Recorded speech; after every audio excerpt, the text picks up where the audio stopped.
നിശ്ചല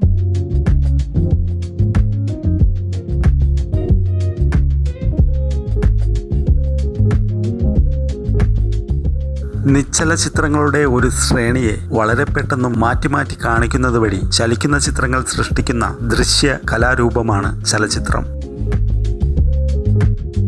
ക്യാമറ ഉപയോഗിച്ച് ദൃശ്യങ്ങൾ പകർത്തിയോ ചിത്രങ്ങൾ അനിമേഷൻ ചെയ്തോ മറ്റ് നൂതന സാങ്കേതിക വിദ്യകൾ ഉപയോഗിച്ചോ ചിത്രങ്ങൾ സൃഷ്ടിക്കാം. ചലച്ചിത്രങ്ങൾ അവ നിർമ്മിക്കപ്പെടുന്ന സമൂഹങ്ങളുടെ സാംസ്കാരിക പ്രതിഫലനമാണ്. അതുപോലെ തന്നെ അവ തികച്ചും സമൂഹത്തിൽ സ്വാധീനം ചെലുത്തുന്നു. ചലച്ചിത്രങ്ങളെ പ്രധാനപ്പെട്ട ഒരു കലാരൂപമായും ജനപ്രിയ വിനോദോപാധിയായും കണക്കാക്കപ്പെടുന്നു. വിദ്യാഭ്യാസ ആവശ്യങ്ങൾക്കും ആശയങ്ങളുടെയും ആദർശങ്ങളുടെയും വ്യാപനത്തിനും ഇവ ഉപയോഗിക്കുന്നു. ചലച്ചിത്രങ്ങളുടെ ദൃശ്യ ഭാഷ അവയ്ക്ക് ഒരു സർവ്വലോക വിനിമയ ശക്തി നൽകുന്നു. ചില ചലച്ചിത്രങ്ങൾ സംഭാഷണങ്ങൾ മറ്റു ഭാഷകളിലേക്ക് തർജ്ജമ ചെയ്തു അന്തർദേശീയ തലത്തിൽ പ്രശസ്തമായിട്ടുണ്ട്.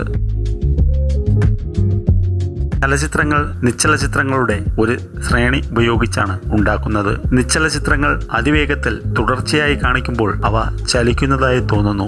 ഒരു ചിത്രം മാറ്റിയിട്ടും ഏതാനും നിമിഷാർദ്ധ നേരത്തേക്ക് അത് അവിടെ തന്നെ ഉള്ളതായി പ്രേക്ഷകന് തോന്നുകയും അത് കാരണം ചിത്രങ്ങൾ തമ്മിലുള്ള ഇടവേള അറിയാതാവുകയും അങ്ങനെ ചിത്രങ്ങൾ ചലിക്കുന്നതായി തോന്നുകയും ചെയ്യുന്നു. കണ്ണിന്റെ സവിശേഷതയായ പെർസിസ്റ്റൻസ് ഓഫ് വിഷൻ ആണ് ഇതിനായി ഉപയോഗപ്പെടുത്തുന്നത്. ഒരു വസ്തുവിന്റെ പ്രതിബിംബം 16-ൽ 1 സെക്കൻഡ് സമയത്തേക്ക് തങ്ങി നിൽക്കുന്നു. ആയതിനാൽ നിശ്ചല ചിത്രങ്ങൾ ഈ സമയത്തിൽ കൂടുതൽ വേഗത്തിൽ ചലിപ്പിച്ചാൽ ആ വസ്തു ചലിക്കുന്നതായി തോന്നുന്നു.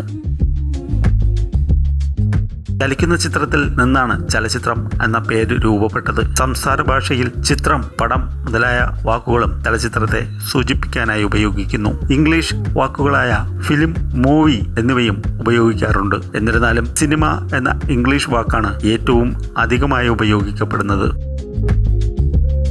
ചാർലി ചാപ്ലിന്റെ നിശബ്ദ ചലച്ചിത്രമായ ദ ബോണ്ടിൽ നിന്നുള്ള ഒരു ദൃശ്യം 1918-ൽ ചലച്ചിത്രങ്ങൾക്ക് ആയിരക്കണക്കിന് വർഷങ്ങൾക്ക് മുമ്പേ നിലവിൽ ഉണ്ടായിരുന്ന നാടകങ്ങൾക്കും നൃത്തരൂപങ്ങൾക്കും ചലച്ചിത്രങ്ങൾക്ക് സമാനമായ കഥ, തിരക്കഥ, വസ്ത്രാലങ്കാരം, സംഗീതം, നിർമ്മാണം, സംവിധാനം, അഭിനേതാക്കൾ, കാണികൾ തുടങ്ങിയവ നിലവിൽ ഉണ്ടായിരുന്നു.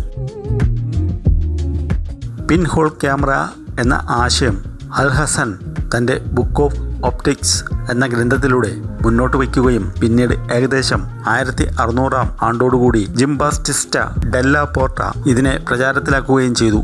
ഒരു ചെറിയ സുഷിരത്തിലൂടെയോ ലെൻസിലൂടെയോ പുറത്തുനിന്നുള്ള പ്രകാശത്തെ കടത്തിവിട്ട് ഒരു പ്രതലത്തിൽ ചലിക്കുന്ന വസ്തുക്കളെ പ്രതിഫലിക്കുന്നതാണ് പിൻഹോൾ ക്യാമറ. പക്ഷേ ഇത് എങ്ങും റെക്കോർഡ് ചെയ്യപ്പെടുന്നില്ല. 1860-കളിൽ സോട്രാപ്പ്, മോട്ടോസ്കോപ്പ് എന്നീ ഉപകരണങ്ങൾ ഉപയോഗിച്ച് ചലിക്കുന്ന ദ്വിമാന ചിത്രങ്ങൾ നിർമ്മിക്കുന്ന രീതി പ്രചാരത്തിലായി. ഈ ഉപകരണങ്ങൾ സാധാരണ ഒപ്റ്റിക്കൽ ഉപകരണങ്ങൾ പരിഷ്കരിച്ചവ ആയിരുന്നു. ഇവ നിശ്ചല ചിത്രങ്ങളെ ഒരു പ്രത്യേക വേഗതയിൽ മാറ്റി മാറ്റി പ്രദർശിപ്പിച്ച് ചലിക്കുന്നവയായി തോന്നൽ ഉളവാക്കുന്നതായിരുന്നു. സ്വാഭാവികമായും ഉദ്ദേശിക്കുന്ന ഫലം ലഭിക്കാൻ ചിത്രങ്ങൾ വളരെ കരുതലോടെ നിർമ്മിക്കണമായിരുന്നു. ഇത് പിന്നീട് നിർമ്മാണത്തിൻ്റെ അടിസ്ഥാന തത്വമായി മാറി.